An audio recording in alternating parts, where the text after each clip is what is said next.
you have to have a big claim. Okay, this has to be a hook in the mouth of the person that you're speaking with. I'll give you an example. Don't make this stuff up either. Don't let it be a hook that's just so ridiculous. And so, don't say, "Oh, I'm going to make your company $10 million over the next 30 days," or so. Don't say something ridiculous like that, because you're going to fall flat on your face. What I like to do is your hook has to be so compelling. It has to be so relevant. It has to be so right now that they just can't shake it off. If they hang up with you, you want them going to bed that night, tossing and turning if they got off the phone with you and they didn't make that deal. I'll give you an example, something that I do.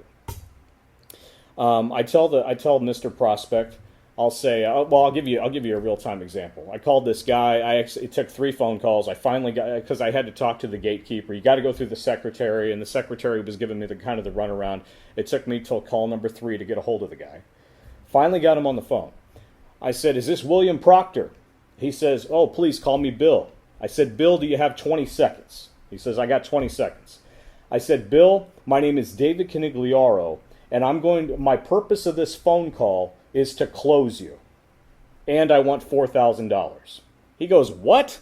You called me that's your pitch?" I said, "No, that's not my pitch. But I'm so transparent. I want to put everything out front so you know what this is going to cost you and the purpose of my phone call." And then I start building the value. I start talking about, how I'm going to increase his revenues by 20% over the next 60 to 90 days, guaranteed, regardless of his participation. Regardless of his participation. Now that's a hook.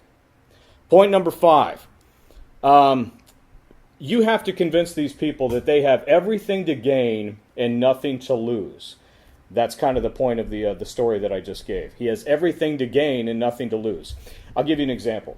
A lot of companies are hiring salespeople that they're going to have to pay $40,000 to $50,000 to $60,000 a year.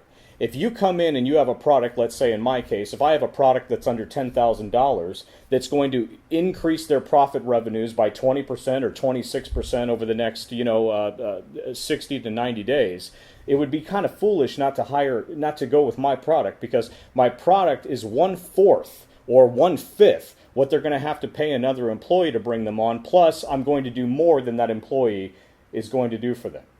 Okay, so the product that I put forth may be doing the work of 5 to 6 people that they could possibly hire. So in that case, if they're spending $10,000 with me and it brings in $100,000 worth of revenue, it's kind of a no-brainer, right?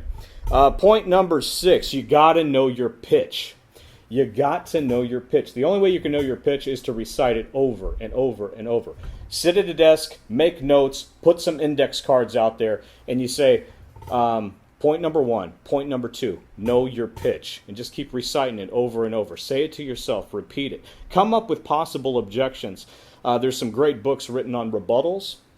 You can put those in your notes. In fact, if you're not a big reader and you don't like to read books on answering common objections to sales questions, you can go onto our blog, davidcanigliaro.com, Cutting Through the Noise. I have a whole list of possible answers to objections, whole wealth of knowledge in there. That's good stuff, and it's free. You got to go on there. Point number 7.